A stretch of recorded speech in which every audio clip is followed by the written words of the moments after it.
Okay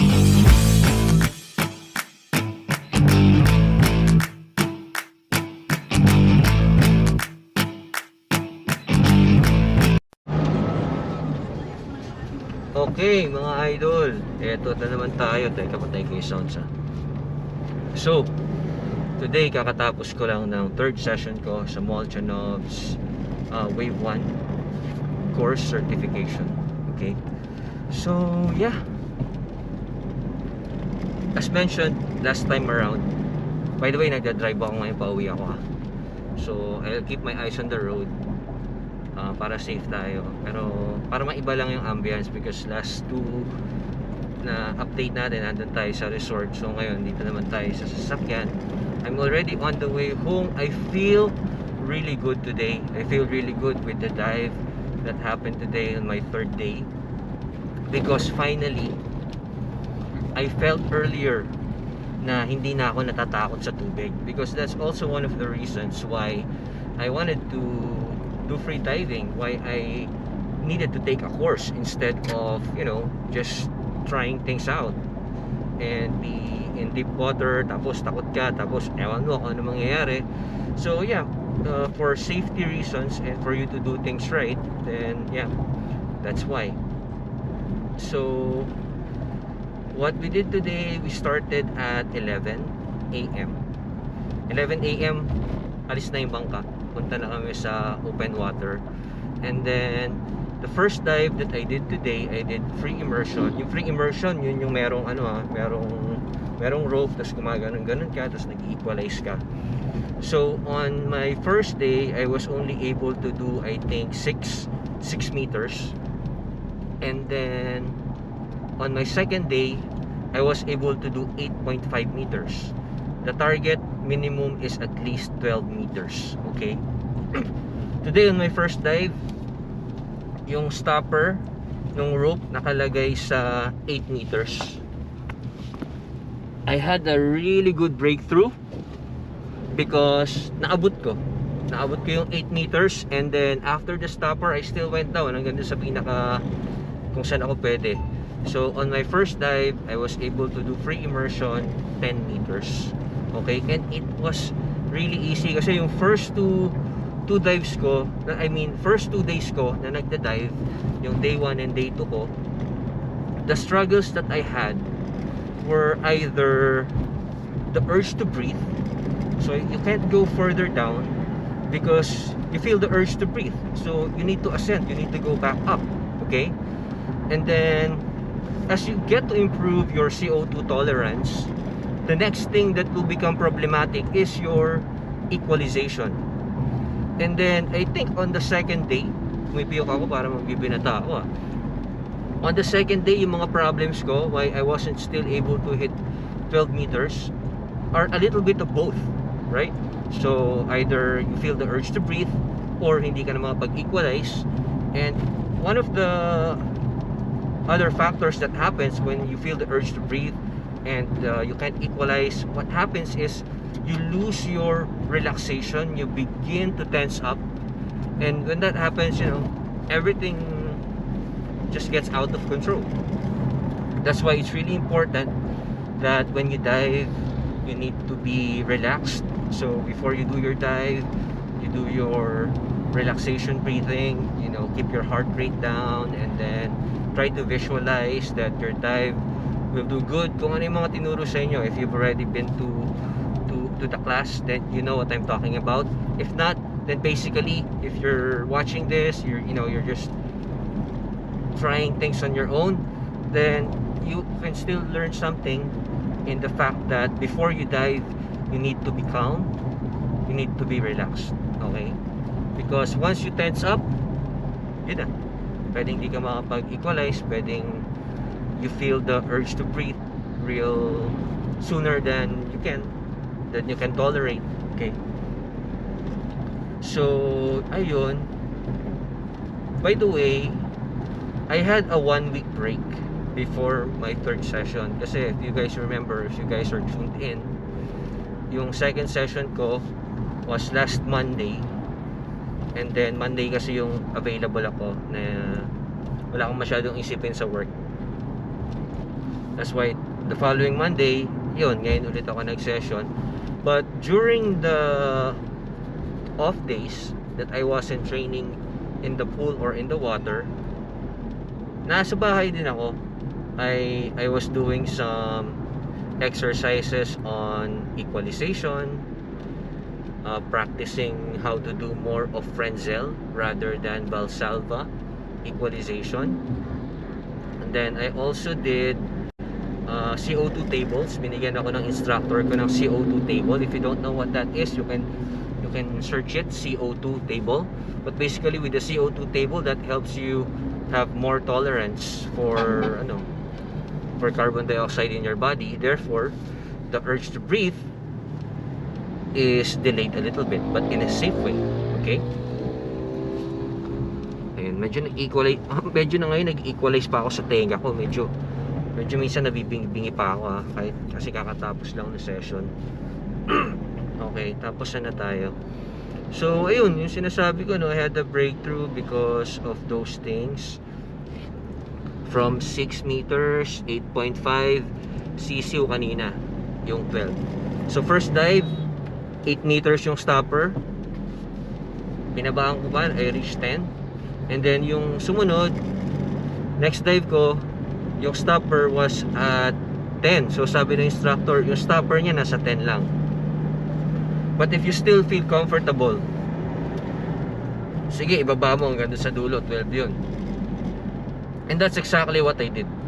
On the second dive, I went down, I hit the 12 meter target for my free immersion. Sorry. Nag-equalize ako ngayon. Papalunok ako eh. Tapos ayun, so at least okay na tayo sa free immersion. So the next is constant weight. Yung constant weight is yung magda-duck dive ka. Yun ay sisid talaga. Ganyan ka, magda-duck dive ka, tapos siya kakawag-kawag na ganun. Okay? Unfortunately for that, I think today I only did up to 10 meters. Up to 10 meters lang. Pero kung urge to breathe ang pag-uusapan, marami pa akong hininga when I was at 10 meters. I looked at it, I said, kaya ko pa to, I can still push it. Kaya ko panlangoyin to, makakalangoy pa ako sa taas, I'm still very comfortable. But the problem is, once I reach the 10 meter mark, or kung saan man ako huminto, the reason I stopped is because nag-fail na yung equalization ko when I was already at that part. Before ako umakyat, masakit na sa tenga. So that's why it's really important. What my instructor was saying is, it's really important that you put everything together. This is about skills. You need to do it right. You can't force it na sige, bara-bara ba eh. Hindi mo pwedeng persahin eh na maabot mo eh. Kasi like that, deep in myself, I know I can still push it. Kaya ko pa. But my body is telling me, my ears is telling me na ayaw na, akyat ka na. Okay? So yeah, so that's part of, that's part of safety, listening to your body. Although in that part, although there are times that you need to listen to your body so that you know when to stop. And your instructor will also tell you that there are times that you need to push yourself a little bit so that you will progress. Okay? In my case, in my limited knowledge so far, in my limited training, what I've seen is the ability to hold your breath. Yan, pwede kang medyo i-push dyan. Like, kagaya nung ginagawa ko nga nung second session, no? Pag hindi ko naabot yung target ko sa ilalim, I feel the urge to breathe and go up. Stay lang muna ako ng 10 seconds. Bilang ka muna ng 10 seconds, boy, hindi ka pwede umakyat. Pagkabilang mo ng 10 seconds, siya kakaakyat. Okay? So, kaya pa. Kaya siyang mai-push talaga. But when it comes to equalization, when it comes to your eardrums, if you feel something in your sinuses that's already painful due to the fact that there's too much pressure, you are not able to equalize, then that could hurt you. That could stop you from diving for maybe a day, 2 days, or a week. Or I'm not sure. Basta makaka-damage yun, sabi, no? So that's why when it comes to that, you really need to listen to your body. Okay? But yun. So this third day, I'm really happy. I told my instructor, I'm really happy today. I think I made a breakthrough and I enjoyed myself. This is the most time that I enjoyed myself, because the first session, of course, you're into something new, medyo kinakabahan ka pa, everything's new to you, so medyo tense ka pa and all that. And then yung second session ko, ayun, okay din, pero I expected that I can do better from the second session. So second session ko, actually, that was crappy for me. I felt a little bit disappointed with myself, but of course, you know, you have to pick yourself back up, get back into that horse and try again. That's exactly what I did today. So before today's dive, like I said, for the past 7 days I've been doing different exercises on equalization, breath hold, relaxation, all those kind of things. Then I also did one pool session nung Saturday. Nag-swimming kami ng mga anak ko. So napag-practice ako mag-breath hold doon. Hindi masyado equalization kasi doon sa layout ng pool, it's not conducive. Okay? But yun ang pinaka kinakasaya ko ngayon, is that now I feel I'm more comfortable in the water. Hindi na ako tense. So pagka nandun ka sa tubig, nakaka-relax na talaga. Hindi guys, dati sabi ko, paano ba ang makaka-relax nito? Kasi if you're relaxing, if you're gonna do your free diving, the best way to relax is, you're floating, you have your hands on the buoy, then you have your snorkel on, nakatingin ka sa tubig, no? Pwede ka naman pumikit.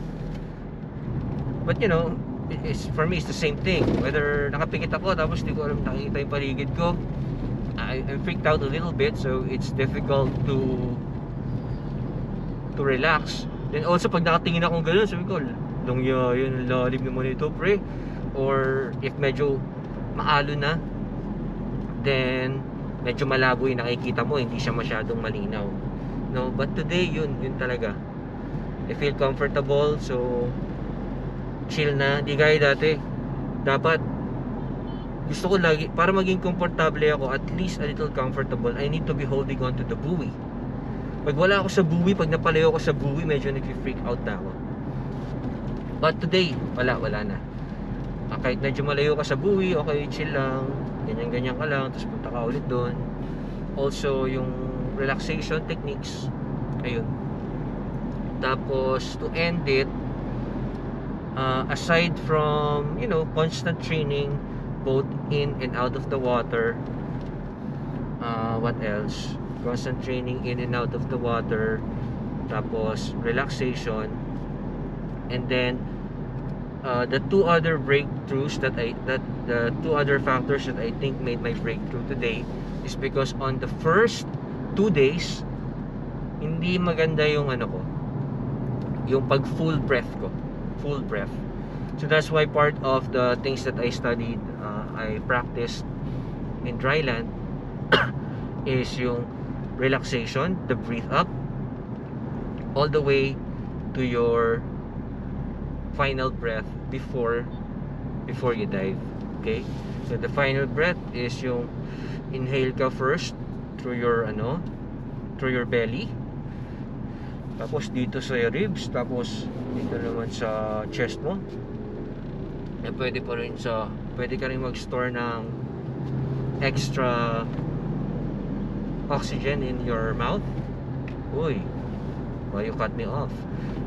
Extra in your mouth so that it can help in your equalization. So yun yung mga nakatulong sa akin. That's why I think hindi na ako nagpapanik ngayon. I rarely felt any urge to breathe today. Like yung pag-akyat ako, chill lang ako. Na-enjoy ko na, ginaganyan ko lang yung yung dahan-dahan ko lang hinahatak yung lubid, when you're doing free immersion. Then nagka-practice naman ako ng constant weight. Magpaakyat na ako, yeah, sumakit na. That's why ikot na ako. Pero on the way up, chill lang din. There was even one time na andun yung instructor ko, tapos sumisenyas na siya na ano na daw, mag-feigning na daw ako para umakyat ako, kasi medyo nag-enjoy pa ako dun eh. Titingin pa ako, sabi ko, ano bang ano, what's up over here, yo? Tipong ganun. So ayun. Then another factor lastly, ito rin yung sinabi ko sa ano, kasi nagtatanong yung isang kasabay ko kanina. May kasabay ako ngayon, mga first timer, mali 4 kami. Sabi niya, why is it difficult for me to equalize, to relax? So yung isa, yung napanood ko kay ano, kay Jert Leroy. Thank you so much, Jert Leroy. Shout out Jert Leroy. Kung nanonood kayo ng mga videos, no, malamang napanood niyo si Jert Leroy, aside kay Adam, of course, and Alexei Molchanovs. So kay Jert ko narinig yung ano, yung banana, naka-banana. So while you're doing the free immersion, you're like in a banana position because nakaganyan ka, patingala kang ganun. So the secret is, dapat ano ka lang, nakadiretso ka lang. So just look at the rope, yun yung factor. Look at the rope, pa-cute ka lang. Dapat ano eh, dapat cute din eh. Like if you're watching, ano, na-inspire ako kay Alexei Molchanov, parang ano lang eh, parang isda lang eh, parang wala lang pag ano, especially pag nag-a-ascend siya. Gusto ko yung feeling niya, gumaganyan-ganyan pa siya, gumaganon-ganon. So I try to do that today. Nakakaaliw. Anyway, parang haba na sinabi ko ngayon. Actually, naghahanap ako ng kakainan ngayon. Hindi ako nakahanap dahil nagbibidyo-video ako, you know. But anyway, that concludes my 3-day course. Okay. So there's still some requirements that I haven't fulfilled. So most likely, I'll still need to do 1 or 2 more sessions. So yung course, yung binayaran mong course, that's for 3 days. If you need more time to finish your requirements and to train more, pwede ka naman mag-train per session na yon. So may separate bayad na yun per session. But I think you can meet your requirements maximum of 1 year from when you were registered sa sa dashboard. So you do have that leeway, so that kung medyo mabisi ka, hindi ka ma-pressure na gawin mo agad. But I highly suggest na wag siguro natin masyadong patagalin. Even me, I still have to check my schedule if I can dive next week or next week, or maybe I'll take some time to relax further. I'm not sure yet right now, but all I know is I feel pretty good in the water. So I want to keep on doing it. I want to keep on improving, finish all my requirements for wave 1, then do some fun dives on the side all throughout the year or whenever possible, you know. Then also still do some line training with my instructor to further my skills. And even though I haven't finished wave 1 yet, I'm already looking forward that after I finish all my requirements for wave 1, I will continue to train regularly, even not that much. I'm thinking maybe